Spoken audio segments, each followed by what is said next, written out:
Newsline.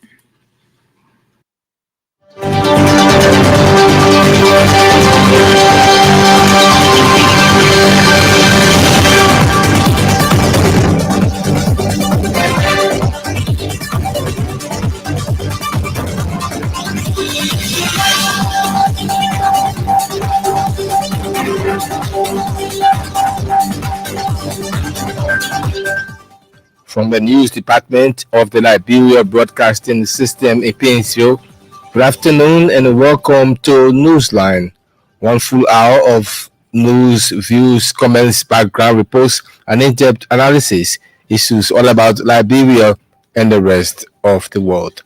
Today is Thursday, June 27, 2024. I'm Alpha Rogers covering. In the headlines, angry protesters set ablaze central office and manager residence at Salala Rubber Company in Margibi County. Government confirms arrival of earth-moving equipment for road construction and maintenance across Liberia. Today, the earth-moving equipment are meant to keep our road possible or started to run. Armed Forces of Liberia discharges 3 officers for involvement in illicit drugs.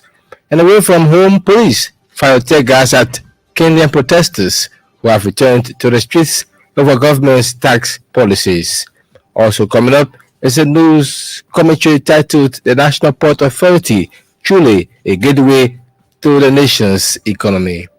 Details of these interesting stories, the news in simple Liberian English, French, and Newsline Sports all coming up right after the news bulletin read for us by Vafle Kamara. People believed to be workers of the Salala Rubber Company in Weala, Margibi County Thursday staged a protest resulting into the destruction of the company's facilities. A correspondent said the protesters stormed the residential area and set ablaze the general manager's residence before burning the company's central office. The protest is reportedly triggered by a perceived lack of interest in the plight of the workers by the SRC's management.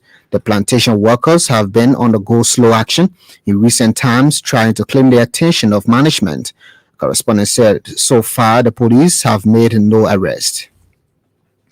The Liberian government has officially disclosed ongoing arrival process of the much talked about earth-moving equipment in the country. Information Minister Jeremy Pia said the equipment are arriving in batches due to the capacity nature of the Freeport of Monrovia. The Information Minister made the disclosure Thursday at MICAT press briefing in Monrovia. Beginning today, the earth-moving equipment are meant to keep our road possible or started to run. It will take a couple of trips because of the nature of our port, which restricts to some extent the size of vessels that can berth at the port.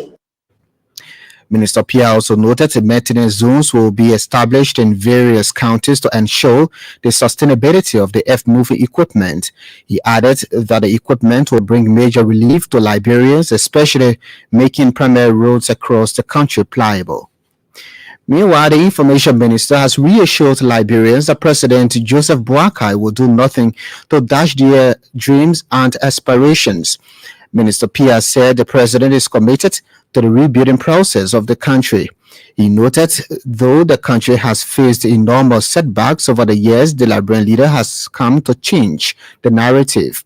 The Information Minister was speaking Thursday at MICAT press briefing in Monrovia. The High Command of the Armed Forces of Liberia has discharged 3 airfare personnel for acts incompatible to their status. According to an airfare release, the discharged personnel are First Lieutenant Abraham Dolo, Private First Class Kekula Rochevert, and Private Isability.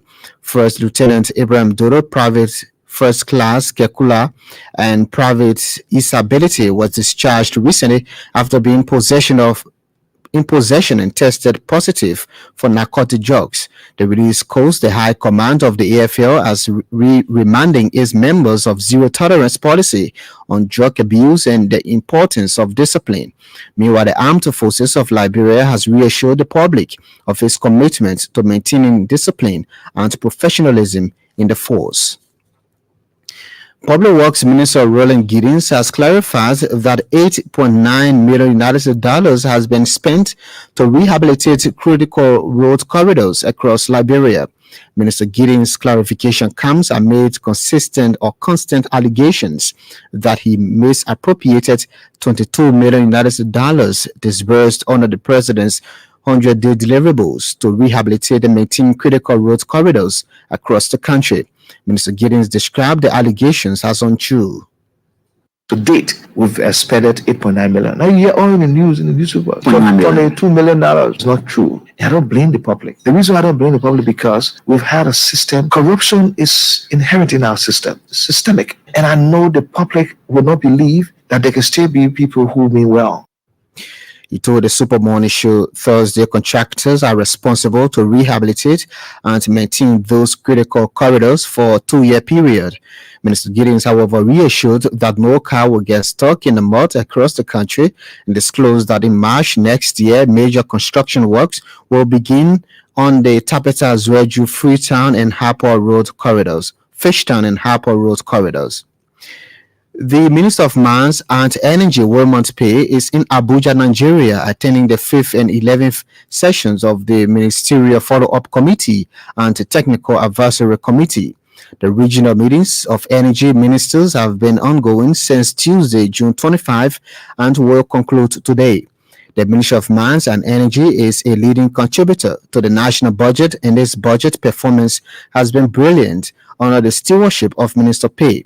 As of June 17, 2024, the Mines and Energy Ministry has raised $56.13 million, which is 50% of the $112 million projected in the 2024 national budget. Meanwhile, Mines and Energy Minister is expected to return from Abuja on Friday, June 28. Agriculture Minister Dr. Edizana Nuta is leading a Liberian delegation at the ongoing launch of the Fertilizer and Soil Help for West Africa and the Sahel. The event is taking place at the International Institute of Tropical Agriculture in Ibadan City, Oyo State, Nigeria. It is aimed at creating an enabling environment for a sustainable and food-secure future for West Africa and the Sahel. Other members of the Liberian delegation are Moses Bayan, Deputy Minister for Rural Development, Research and Extension, Mercy Lai, Head of Roots and Tuber Central Agriculture Research Institute, Harris Yangwe, Head of Natural Resource Management, CARI, and Dr. Moses Zulu, Soil Scientist, RETRA Project. It really said the launch of the Fertilizer and Soil Health Hub is a significant step towards enhancing agricultural productivity and ensuring food security in the region. The hub will focus on improving soil health and promoting the effective use of fertilizers, which are critical components of sustainable agricultural practices. Gender Minister Gbemi Horace Colley has vowed to decentralize the activities of the ministry. Minister Colley said every program done at central office will be replicated across various counties. She was speaking Wednesday in Saninkole, Nimba County at the climax of phase 2 of her county tour.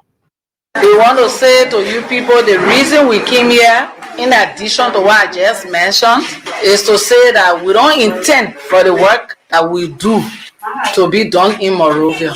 We want to make sure that anything that we do in Monrovia trickles down here.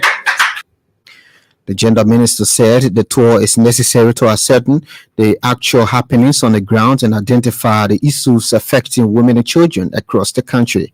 She added that no country develops without women empowerment, and as such, the ministry has made women empowerment a priority. The Liberia Drug Enforcement Agency, Nimba County Detachment, has burnt a huge quantity of confiscated drugs with a street value at over $2 million Liberian dollars in Saninkole, Nimba County.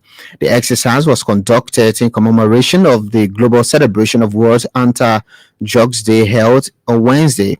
Those illegal drugs burned were confiscated recently by LDA officers from multiple drug peddlers in streets and ghettos of Nimba.